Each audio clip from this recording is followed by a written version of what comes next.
Madam, సాక్షి డిబేట్లో senior journalist Kommineni కృష్ణంరాజులు అమరావతిని వేశ్యల రాజధాని అని అనడం ఎలా చూస్తారు మీరు?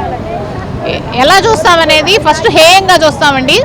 కొమ్మినేని శ్రీనివాసరావు అసలు జర్నలిస్టేనా, మోరల్ డ్యూటీ ఏమన్నా పాటించాడా? కొమ్మినేని శ్రీనివాసరావే కాదు, సాక్షి యాజమాన్యం భారతీరెడ్డి గారు కూడా ఇదంతా ఆమె సూపర్విజన్లోనే జరుగుతుంది. ఆమె కూడా తెలియదని ఎవరు అనుకోరు, అంత పిచ్చోళ్ళు కూడా ఎవరు లేరు రాష్ట్రంలో. వాళ్ళకి ఒకసారి గవర్నమెంట్ పోయినా ఇంకా బుద్ధి రాలేదని అర్థమవుతుంది. ఏదన్నా కాజు ఉంటే డెవలప్మెంట్ కాజులో ఏదన్నా సంక్షేమ పథకాలు రాలేదని మాట్లాడండి, అర్థవంతంగా ఉంటుంది.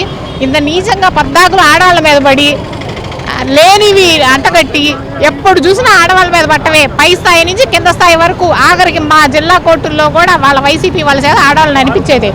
ఈ బుద్ధి మానుకోకపోతే ఇంకో 5 ఏళ్ళు కాదు కదా, ఇక జీవితాంతం వైసీపీ అనేది కింద పడింది, పైకి లేవదు, ఆ ప్రశ్నే లేదు. కొమ్మినేని శ్రీనివాసరావు లాంటి వాళ్ళని ఇంకా కూడా తీసుకొస్తారండి. ఇదేమీ అంతం కాదు, వాళ్ళకి బుద్ధి రాదు.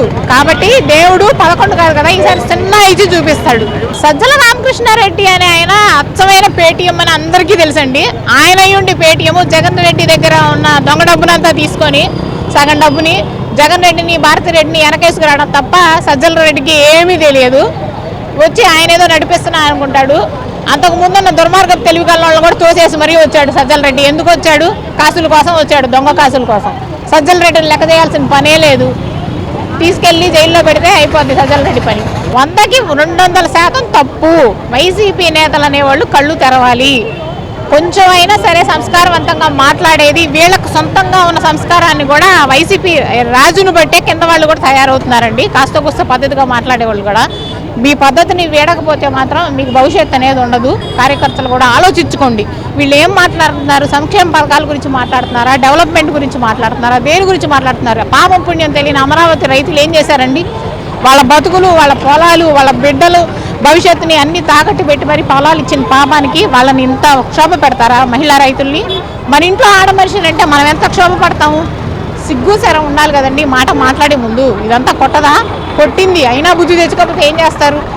మేడం, సాక్షి డిబేట్లో సీనియర్ జర్నలిస్ట్ కొమ్మినేని కృష్ణంరాజులు అమరావతిని వేశ్యల రాజధాని అనడం ఎలా చూస్తారు మీరు? ఇది చాలా హేయమైన చర్య అండి. మొదటి నుంచి కూడా చంద్రబాబు నాయుడు గారు ఒక గ్లోబల్ రాజధానిగా అమరావతిని చేయాలని ఎంతో ఆయన అకుంఠిత దీక్షతో ఒక రాయి పేర్చి దాన్ని